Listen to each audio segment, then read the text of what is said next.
Israel ఓ పక్కన Hamas చీఫ్ని లేపేసిన అది ఇంకా కష్టాల్లోనే ఉందంటూ పార్థసారథి పొట్లూరు గారికి సంబంధించిన కథనం మూడో వెర్షన్ ఒకసారి చూద్దాం. ఇజ్రాయెల్ ప్రమాదంలో ఉంది. 3 PSP ఇజ్రాయెల్ మీద హౌతీల డ్రోన్ అటాక్. సమద్ ఇది Iran drone. Samad 3 drone range 800 కిలోమీటర్లు. కానీ ఇరాన్ దీనికి మార్పులు చేసి లాంగ్ రేంజ్ డ్రోన్గా అభివృద్ధి చేసి మోడిఫై చేసినటువంటి సమద్ 3 డ్రోన్ని హౌతీలకు సరఫరా చేసింది.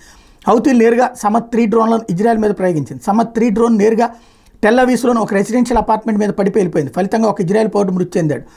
యెమెన్ నుండి డ్రోన్ ఇజ్రాయెల్ వరకు ఎలా వెళ్ళగలిగింది? ఎర్ర సముద్రం ఒడ్డునున్న యెమెన్ మధ్యధరా సముద్రం వరకు వెళ్ళి ఇజ్రాయెల్ మీద దాడి చేయగలిగింది. ఇజ్రాయెల్ ఎయిర్ ఫోర్స్ IAF మీద దీని మీద విచారణ చేసి వివరాలు వెల్లడించింది.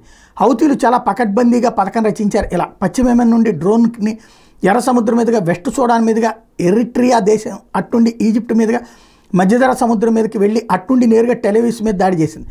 ఇజ్రాయెల్ రాడార్లు గుర్తించలేదా? ఒకటి IAF ఇజ్రాయెల్ ఎయిర్ ఫోర్స్ అధికారులు వెల్లడించిన వివరాల ప్రకారం డ్రోన్ మధ్యధరా సముద్రం మీద ఎగురుతున్నప్పుడు IAF రాడార్లు గుర్తించే కానీ అది పెద్ద సైజులో ఉండే పక్షాన్ని అనుకున్నారు రాడార్ ఆపరేటర్.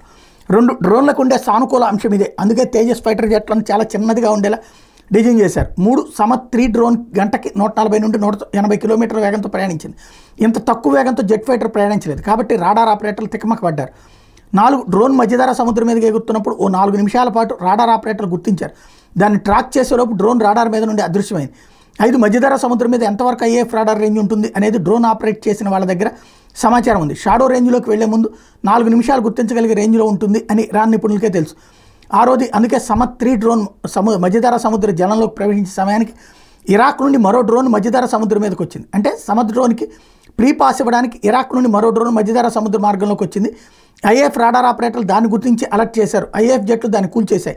ఈలోగా పక్షానికి వదిలేసిన సమద్ 3 డ్రోన్ టెల్ అవీవ్లోకి వెళ్ళి దాడి చేసింది. ఈ మొత్తం ఆపరేషన్ని ఇరాన్కి చెందిన నిపుణులు దగ్గరుండి హౌతీలు చేయించారు. మెచ్చుకోదగ్గ మిషన్ని పూర్తి చేయగలిగారు ఇరాన్ నిపుణులు. Hats off. జరిగింది ఉగ్రదాడి అని చూడకుండా ఒక మిలిటరీ ఆపరేషన్గా చూస్తే ఎవరైనా మెచ్చుకోక తప్పదు. నేను ఈ కోణంలోనే హ్యాట్స్ ఆఫ్ చెప్పాను. ఎందుకంటే ఉగ్రదాడి అయినా మిలిటరీ ఆపరేషన్ అయినా టైమింగ్, ఇంటెలిజెన్స్, పేషెన్స్, క్యాలిక్యులేషన్ అనేవి కావాలి. అప్పుడే దాన్ని ప్రొఫెషనలిజం అంటారు.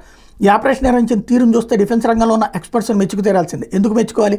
యెమెన్ నుండి ఇజ్రాయెల్లోకి టెల్ అవీవ్కి సమద్ 3 మోడిఫైడ్ డ్రోన్ ప్రయాణించింది. 2600 కిలోమీటర్లు. మొత్తంగా 16 గంటల పాటు డ్రోన్ గాల్లో ఎగురుతూనే ఉంది. కానీ ఈజిప్ట్, ఇజ్రాయెల్ రాడార్లు పసిగట్టలేకపోయాయి. Time and distance. Samad 3 drone మధ్యధరా సముద్రం మీదకి వచ్చే సమయానికి ఇరాక్ నుండి మరో డ్రోన్ మధ్యధరా సముద్రం మీదకి రావాలి అంటే టైమ్ అండ్ డిస్టెన్స్ని ఖచ్చితంగా లెక్క కట్టాలి. దానికోసం సమద్ 3 డ్రోన్ వేగాన్ని పెంచుతూ తగ్గిస్తూ ఆపరేట్ చేశారు. ఇజ్రాయెల్ IAFను బోల్తా కొట్టించిన విధం. ఇజ్రాయెల్ దగ్గర ఇరాన్కి చెందిన అన్ని డ్రోన్ల డేటా ఉంది. వాటి మోడల్ నెంబర్స్, టెక్నికల్ డేటాతో సహా. కానీ సమద్ 3 డేటా కూడా ఉన్నా దాని సైజు, షేపులను మార్చింది ఇరాన్. దాంతో IAF రాడార్ ఆపరేటర్లు కన్ఫ్యూజ్ అయ్యారు.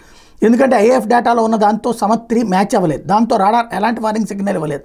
హౌతీ డ్రోన్ దాడి తర్వాత ఒక్కో రాడార్ దగ్గర మరో 2 అనలిస్టులు నియమించింది IAF. ఇరాన్ హౌతీల సంయుక్త డ్రోన్ ఆపరేషన్ చాలా సీరియస్గా తీసుకున్న ఇజ్రాయెల్ తనదైన శైలిలో ప్రతిస్పందించింది.